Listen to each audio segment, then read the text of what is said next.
உடனுக்குடன் அன்பானவர்களே, கண்ணியத்திற்குரியவர்களே, பிரத்யேக படைப்பாக மனித படைப்பை அல்லாஹ் படைத்திருக்கின்றான். உயரிய படைப்பாக அதே நேரம் அடிமைகளாக மனிதர்களை படைத்த இறைவன் மனிதர்களுக்கு ஒரு சுய அதிகாரத்தை வழங்கி இருக்கின்றான். அடிமைகளுக்கு ஏற்கக்கூடிய மறுக்கக்கூடிய அந்த உரிமையை வழங்கி இருக்கின்றான். இன்னா ஹதைனாஹு ஸபீல இம்மா ஷாக்கிரம் வ இம்மா கஃபூரா. அவன் மனிதர்களை படைத்து அவர்களை வெறுமனே விட்டுவிடாமல் அவர்களுக்கு வழியை காட்டினான். நேர்வழி இன்னதுதான் என்று உன்னுடைய அறிவை கொண்டு நீ அந்த அறிவை சரியான முறையில் பயன்படுத்தி நேர்வழியை பெற்றுக்கொள் என்று வழியை காட்டினான். அந்த வழியை ஏற்று படைத்தவனுக்கு நன்றி செலுத்தக்கூடியவர்கள் இருக்கிறார்கள். அந்த வழியை புறக்கணித்து அவனுக்கு மாறு செய்து நிராகரிப்பவர்களும் இருக்கிறார்கள் என்று அல்லாஹ் கூறுகின்றான். இந்த நிராகரிப்பவர்களை உடனுக்குடன் அவன் தண்டிப்பதில்லை. அவர்களே அறியாவண்ணம் அவர்களை பிடிப்பான். பல சந்தர்ப்பங்களை வழங்குவார். அவர்கள் வருந்துவதற்காக, திருந்துவதற்காக, அல்லது அவர்களுடைய பாவங்கள் அதிகரிப்பதற்காக. ஒன்று, அவர்கள் அல்லாஹுடைய பயத்தோடு தான் இதுவரையிலும் செய்ததெல்லாம் அநியாயம், அதற்கான பரிகாரத்தை நான் தேட வேண்டும் என்று அவன் வருந்தி திருந்தி வருவானாகி அவனுக்கு மன்னிப்பும் மகத்தான நற்கூலியும் உண்டு. ஆனால் எவன் தன்னுடைய அழிச்சாட்டியத்திலேயே, தன்னுடைய அநியாயத்திலேயே, தன்னுடைய ஆணவத்திலேயே ஊறி திளைக்கின்றானோ அவனை உடனுக்குடன் பிடிக்காவிட்டாலும் இறுதியாக பிடிப்பான். பிடி கடுமையாக இருக்கும். மிகப்பெரிய ஆட்சியாளர். பனி இஸ்ரவேலர்களின் ஆண் மக்களை கொன்று பெண் மக்களை மட்டும் வாழவிட்டவன். அநியாயங்களுக்கு பேர் போன ஆணிக்கார பிராவன். அது மட்டுமல்ல அன்பானவர்களே, அவன் தன்னை எவ்வாறு அறிமுகப்படுத்திக் கொண்டான் என்று சொன்னால், ஆனா ரப்புக்குமுல் ஆலா, நான் தான் வணக்கத்திற்குரியவர்களிலேயே மிக பெரியவன், மிக உயர்வானவன். நாம் அல்லாஹுடைய நெருக்கத்தில் இருக்கும்போது என்ன சொல்லுகிறோம்? சஜிதாவிலே நெற்றி கொண்டு போய் நிலத்திலே வைத்து சுப்ஹான ரப்பியல் அலா என்று சொல்லுகிறோம். அவன் என்ன சொன்னான்? ஆனா ரப்புக்குமுல் ஆலா என்று சொன்னான். அவன் வருந்துவதற்காக, திருந்துவதற்காக, அவன் தன்னை மாற்றிக்கொள்வதற்காக தவளைகள், பேன்கள், வெட்டுக்கிளிகள், இரத்தம், மிகப்பெரிய ஜலப்பிரளயம், வெள்ளம், இவைகளால் எல்லாம் சோதிக்கப்பட்டும் அவன் திருந்தவும் இல்லை, வருந்தவும் இல்லை. இறுதியாக அல்லாஹ் அவனுடைய பிடியை கடுமையாக்கி பிராவுனை அழித்தான். ஆக அநியாயக்காரர்கள் தங்களுடைய அநியாயக்கார ஆட்சியை செய்து கொண்டிருக்கிறார்கள். இதை இறைவன் பார்க்க மாட்டானா? இந்த அநியாயக்காரர்களுக்கு அழிவு கிடையாதா? மக்களை கொடுமைப்படுத்தக்கூடியவர்களுக்கு, பல விதத்திலும் கொடுமைப்படுத்தக்கூடியவர்களுக்கு எப்பொழுதுதான் ஒரு அழிவு காலம், முடிவு காலம் வரும் என்று நாம் அவசரப்பட்டாலும் அல்லாஹுடைய நியதி, படைத்தவனுடைய நியதி நிச்சயமாக அவர்கள் தங்களுடைய பாவங்களால் அதிகரிக்கப்பட வேண்டும் அல்லது வருந்தி திருந்த வேண்டும் என்பதற்காகவே விட்டு வைத்திருக்கின்றான். وَلَوْ يُؤَاخِذُ اللَّهُ النَّاسَ بِظُلْمِهِمْ مَا تَرَكَ عَلَيْهَا مِنْ دَابَّةٍ وَلَا يُؤَخِّرُهُمْ إِلَى أَجَلٍ مُّسَمًّى وَإِذَا جَاءَ أَجَلُهُمْ لا يستأخرون ساعة ولا يستقدمون. மனிதர்கள் செய்யும் அக்கிரமங்களுக்காக அல்லாஹ் அவர்களை உடனுக்குடன் பிடித்து தண்டிப்பதாக இருந்தால் உயிரினங்களில் ஒன்றையுமே பூமியாகி இதில் விட்டு வைக்க மாட்டார். ஏன் விட்டு வைக்க மாட்டார்? ஹுவல்லதீ خلق لكم ما في الأرض جميعا. பூமியும் அதில் உள்ள அனைத்தும் உங்களுக்காக, மனிதர்களுக்காக படைக்கப்பட்டதாக, மனிதர்களுக்காக நான் படைத்தேன் என்பதாக அல்லாஹ் கூறுகின்றான். அப்ப இந்த மனிதர்களை உடனுக்குடனே தண்டித்து விட்டால் செடி கொடி மரங்கள் எதற்கு, கால்நடைகள் எதற்கு, கடல் எதற்கு, அதில் உள்ள மீன் மச்சங்கள் எதற்கு, அதில் எடுக்கப்படக்கூடிய முத்துக்கள் பவளங்கள் எதற்கு, எல்லாமே மனிதர்களுக்காகத்தான் படைக்கப்பட்டிருக்கிறது. அவர்களை உடனுக்குடன் தண்டிப்பதாக இருந்தால் நான் ஒன்றையுமே பூமியாகிய இதில் விட்டு வைக்க மாட்டேன். ஆனால் ஒரு குறிப்பிட்ட தவணை வரை அவர்களை பிடிக்காது பிற்படுத்துகிறேன். அவர்களுடைய தவணை வந்துவிட்டாலோ ஒரு கணமேனும் தண்டனை பெறுவதில் அவர்கள் பிந்தவும் மாட்டார்கள், முந்தவும் மாட்டார்கள். ஆக அல்லாஹுடைய பிடி கடுமையானதாக இருக்கும். என்னை யார் என்ன செய்ய முடியும்? என்னை கேட்பதற்கு யார் இருக்கிறார்கள்? ஆட்சி அதிகாரங்கள் என்னுடைய கையில் இருக்கிறது. எல்லா விதமான படைபலமும் என்னிடம் இருக்கிறது. நான் எதை செய்தாலும் என்னை கேட்பதற்கு ஆள் இல்லை என்று அவன் நினைத்துக் கொள்ளலாம். நிரந்தரமான வாழ்வாக இருந்தால் அவர்கள் நினைப்பது சரி என்று சொல்லலாம். நிரந்தரமற்ற இந்த வாழ்க்கையிலே அவர்கள் செய்யும் அநியாயங்களுக்காக அவர்கள் தண்டிக்கப்படுவார்கள், பிடிக்கப்படுவார்கள். அந்த நேரத்திலே அவர்களுக்கு உதவி செய்வோர் யாரும் இருக்க மாட்டார்கள். இன்னும் அல்லாஹ் கூறுகின்றான், வலா யஹ்ஸபன்ன அல்லதீன கஃபரு அன்னமா நும்லி லஹும் கைரல் அன்ஃபுஸிஹிம் இன்னமா நும்லி லஹும் லியஸ்தாது இன்னமா வலஹும் அஸாபு முஹீன். இன்னும் அவர்களை உடனுக்குடன் தண்டிக்காமல் நாம் தாமதிப்பது அந்த நிராகரிப்பவர்களுக்கு, காவிர்களுக்கு நல்லது என்று அவர்கள் கருத வேண்டாம். தண்டனையை நாம் அவர்களுக்கு தாமதப்படுத்துவதில்லை, அவர்கள் பாவத்தை அதிகமாக்குவதற்காகவே, அவர்கள் பாவங்களை அவர்களுக்கு அதிகமாக்குவதற்காகவே அவர்களுக்கு இழிவு தரும் வேதனை உண்டு. ஆகவே அல்லாஹ் நீதியாளன், அநீதி இழைக்க மாட்டான். இங்கே வழங்கப்பட்ட வாழ்க்கையிலே எவர்கள் நீதியுடன் நடக்கின்றார்களோ அவர்கள் நன்மையைத்தான் செய்வார்கள். எவர்கள் அசத்தியத்திலே உளறுகிறார்களோ அவர்கள் தீமையைத்தான் செய்வார்கள். சத்தியத்தை ஏற்றுக்கொண்டிருப்பவர்கள் தனக்கும் தன்னை சார்ந்தவர்களுக்கும் இந்த பூமியிலே வாழக்கூடிய அத்தனைக்கும் அவர்கள் உறுதுணையாக இருப்பார்கள், உதவியாக இருப்பார்கள். அநியாயக்காரர்கள் அவர்களிடம் அஸ்திவாரம் பலமாக இருக்காது, ஆனாலும் ஆட்டம் பலமாக இருக்கும். அஸ்திவாரம் நிச்சயமாக பலமாக இருக்காது, அவர்களிடம் ஆட்டம் பலமாக இருக்கும். சொல்லுவார்கள் 100 வருட கால உழைப்பு, அவர்கள் ஆகா ஓஹோ என்று வந்து விட்டார்கள் என்று. ஆனால் அவர்கள் ஆகா ஓஹோ என்று வந்திருக்கக்கூடிய சொல்லப்படுகிற இந்த நேரத்திலும் அல்லாஹுடைய மார்க்கம் தலைத்து கொண்டுதான் இருக்கிறது, பல்கி பெருகி கொண்டுதான் இருக்கிறது. அல்லாஹ் இருக்கின்றான் என்பதற்கு இது அத்தாட்சியாக இருக்கின்றது. எந்த அநியாயக்காரன் இந்த நாட்டை ஆட்சி புரிகிறானோ அந்த அநியாயக்கார அவனுக்கு மத்தியிலேயே இஸ்லாம் வளர்ந்து கொண்டுதான் இருக்கின்றது. ஆக அல்லாஹ் சுப்ஹானஹு வ தஆலா இவர்களை விட்டு வைப்பான் என்று நினைக்க வேண்டாம். ஆனால் தாமதமாக பிடிப்பான், அவர்கள் அறியாத வண்ணம் பிடிப்பான். இறை தூதரே, இறைவன் மிக பிழை பொறுப்பவனாகவும் மிக்க கிருபையுடையவனாகவும் இருக்கின்றான்.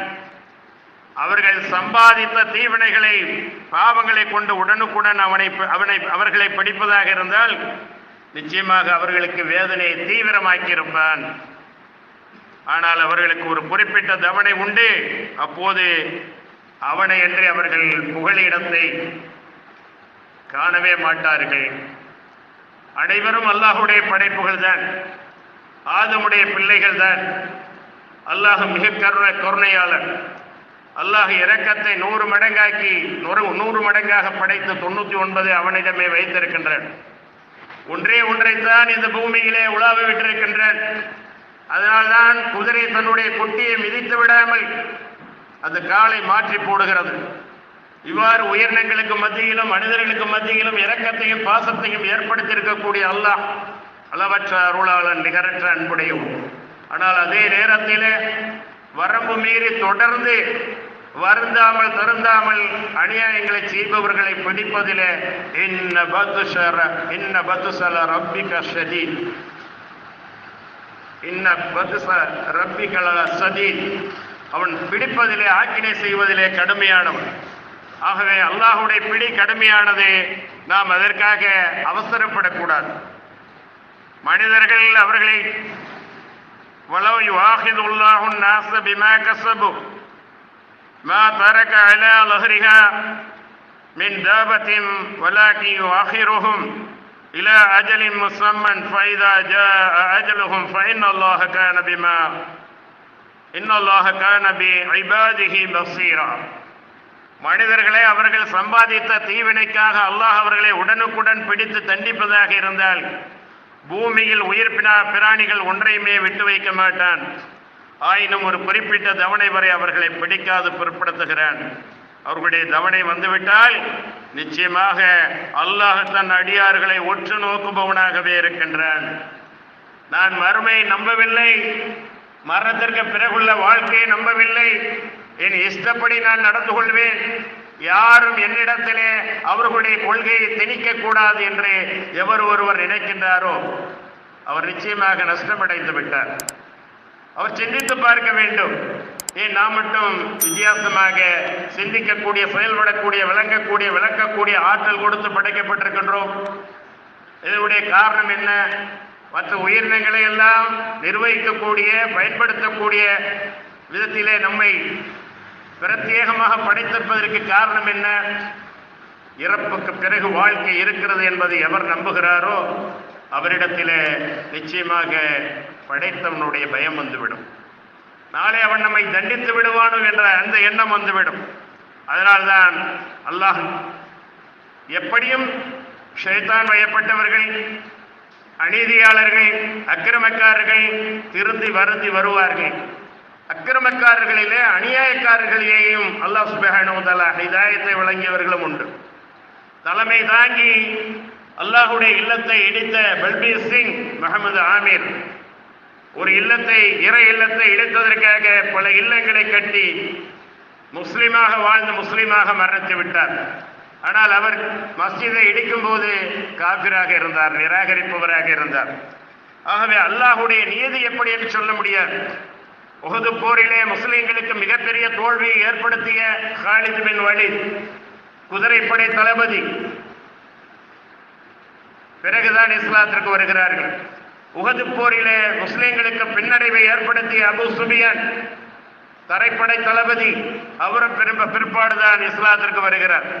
ஆகவே அல்லாஹுடைய நியதி, அல்லாஹுடைய அந்த அவகாசம், அல்லாஹ் கொடுக்கக்கூடிய அந்த இரக்க உணர்வு, அவர்கள் அதை பயன்படுத்திக் கொண்டால் நல்லது. அல்லாஹ்வின் மீது கற்பனையாக பொய் கூறுபவர்கள் மறுமை நாளை பற்றி என்ன எண்ணுகின்றனர்? அது பொய்யென எண்ணிக்கொண்டனரா? நிச்சயமாக அல்லாஹ் மனிதர்கள் மீது பெரும் கிருபையுடையவனாக இருக்கின்றான். அவ்வாறு இல்லையெனில் அவர்களை உடனுக்குடன் தண்டித்திருப்பான். இவ்வாறு இருந்தும் அவர்களில் பலர் அவனுக்கு நன்றி செலுத்துவதில்லை. ஆம், அந்த மறுமை நாளுக்காக, மரணத்திற்கு பிறகுள்ள நிரந்தரமான வாழ்க்கைக்காக, தண்டனை என்றாலும் அது நிரந்தரம், அல்லாஹ் வழங்கக்கூடிய, படைத்தவன் வழங்கக்கூடிய பரிசு என்றாலும் வெகுமதி என்றாலும் அது நிரந்தரம். அதற்காக யார் முனைப்போடு செயல்படுகிறார்கள் என்பதை அறிவதற்காக நிராகரிப்பவர்களுக்கும் வாய்ப்புகளை இந்த அற்பமான சொர்ப வாழ்க்கையிலே அல்லாஹ் வழங்கியே வருகின்றான். இறை தூதரே, இவ்வக்கிரமக்காரர்களின் செயலை பற்றி அல்லாஹ் பராமுகமாய் இருக்கிறான் என்று நீர் ஒருபோதும் எண்ண வேண்டாம். இவ்வளவு அநியாயம் நடக்கின்றது, அல்லாஹ் பார்த்து கொண்டுதானே இருக்கிறான், பார்க்காத மாதிரி இருக்கிறான் சொல்லுகிறார்களா இல்லையா? தமிழில் ஒரு பழமொழி சொல்வார்கள், அரசு அன்று கொள்ளும், தெய்வம் நின்று கொள்ளும். அரசு அன்று கேட்கும், தெய்வம் நின்று கேட்கும் என்று. ஆக அல்லாஹ் இந்த இடத்திலே கூறுகிறான், இறை தூதரை பார்த்து கூறுகிறான், நடக்கிறதெல்லாம் தெரிந்து கொண்டுதான் இருக்கிறேன், பராமுகமாக இல்லை. இவ்வக்கிரமக்காரர்களின் செயலை பற்றி அல்லாஹ் பராமுகமாக இருக்கின்றான் என நீங்கள் எண்ண வேண்டாம். அவர்களை வேதனையை கொண்டு உடனுக்குடன் பிடிக்காது தாமதப்படுத்தி வருவதெல்லாம் திறந்த கண் திறந்தவாறே இருந்துவிடக்கூடிய கொடியதொரு மறுமை நாள் வரும் வரையில்தான். ஆக அல்லாஹ் சுப்ஹானஹு வ தஆலா இவ்வாறு பல விதத்திலும் மனிதர்களை அவர்களுடைய தீச்செயலுக்காக உடனுக்குடன் தண்டிக்காமல் பிற்படுத்தி வருகின்றான். அவனுடைய மன்னிப்பு மிகைக்கின்றது. அவன் மன்னிப்பவன், மன்னிப்பதை விரும்புபவன், மன்னிப்பதை தன் மீது கடமையாக்கி கொண்டவன். ஆகவே அல்லாஹுடைய மன்னிப்புக்கும் அவனுடைய அருளுக்கும் அவனுடைய சொர்க்கத்திற்கும் விரையக்கூடியவர்களாக நாம் இருக்க வேண்டும். அவர்கள் எவ்வளவுதான் அநியாயக்காரர்களாக இருந்தாலும் அவர்கள் நிச்சயமாக வருவார்கள் அல்லது அநியாயத்திலே அதிகரிப்பார்கள் என்பதற்காகத்தான் அவர்களுக்கு தவணை வழங்கப்படுகிறது. ஆனால் இறை தூதரே, உங்கள் இறைவன் மிக்க மன்னிப்பவனும் மிக கிருபையுடையவனுமாக இருக்கின்றான். அவர்கள் செய்யும் தீய செயலின் காரணமாக, பாவங்களின் காரணமாக அவர்களை உடனுக்குடன் பிடிப்பதாக இருந்தால் இதுவரையில் அவர்களை வேதனை செய்தே இருப்பான். எனினும் அவர்களை தண்டிக்க அவர்களுக்கு ஒரு தவணை உண்டு. அதற்கு பின்னர் அவர்கள் தப்ப வழிகாண மாட்டார்கள், தப்பிக்கவே முடியாது. எவ்வளவு படைபலம் இருந்தாலும் சரி, எவ்வளவு ஆட்சி அதிகாரங்கள் இருந்தாலும் சரி, எவ்வளவு பொருளாதாரங்கள் இருந்தாலும் சரி, அவன் பிடிக்கும் போது அதிலிருந்து தப்பிக்க முடியாது. காரூன் தப்பித்தானா? அவன் என்ன சொன்னான்? என்னுடைய அறிவால், என்னுடைய திறமையால், என்னுடைய உழைப்பால் நான் இது கொடுக்கப்பட்டிருக்கிறேன். அவனுடைய பொக்கிச நிலவரை சாவிகளை, அந்த கஜானாக்களின் சாவிகளை பலமுள்ள கூட்டத்தாருக்கு சுமப்பது கடினமாக இருந்தது. ஆரோகணித்து ஆடம்பரமாக ஊர்வலத்திலே கலந்து கொண்டான். அப்பொழுது மக்கள் எல்லாம் பேசிக் கொண்டார்கள், பிறந்தால் இவனை போல பிறக்க வேண்டும். எவ்வளவு பெரிய அதிர்ஷ்டக்காரன், எவ்வளவு பெரிய செல்வங்கள் நிறைந்தவன் என்று. ஆனால் அந்த இரவிலே அவன் போய் படுத்தான். அவனும் அவனுடைய கஜானாவும் அவனுடைய அரண்மனையும் அல்லாஹ் பூமியிலே சொருகச் செய்தான். அடுத்த நாள் அல்லாஹ் நம்மை இவ்வாறு ஆக்காமல் இருந்தானே, அவனை விட ஒரு கேவலமானவன், அவனை விட ஒரு மோசமானவன், அதுபோல நாம் ஆகாமல் இருந்தோமே என்று எந்த நாவு அவனை போற்றி புகழ்ந்ததோ, எந்த நாவு அவனை மிகப்பெரிய பாக்கியவான் என்றதோ, அவனை போல துர்பாக்கியவான் எவனை இருக்க முடியாது. அல்லாஹ் நம்மை பாதுகாத்தான், காப்பாற்றினான் என்று சொல்லக்கூடியவர்களாக இருந்தார். ஆகவே அன்பானவர்களே, கண்ணியத்திற்குரியவர்களே, அல்லாஹுடைய பிடி கடுமையானது. ஆனாலும் அல்லாஹ் தான் படைத்தவர்களுக்கு அவகாசம் வழங்குகின்றான். அநீதியை பார்த்து கொண்டுதான் இருக்கின்றான். நிச்சயமாக அந்த அநீதிகளுக்கு ஒரு முடிவு கட்டுவான். அவன் முடிவு கட்டியே இருக்கின்றான். ஏராளமான ஆட்சி கொடுக்கப்பட்ட அநியாயக்கார அரசர்கள், பிராவுனாகட்டும், நம்ரூதாகட்டும், இன்ன பிற அநியாயக்காரர்கள் எல்லாம் எந்த அளவுக்கு அழிக்கப்பட்டார்கள் என்பதை வரலாறுகள் சொல்லிக் கொண்டுதான் இருக்கின்றது.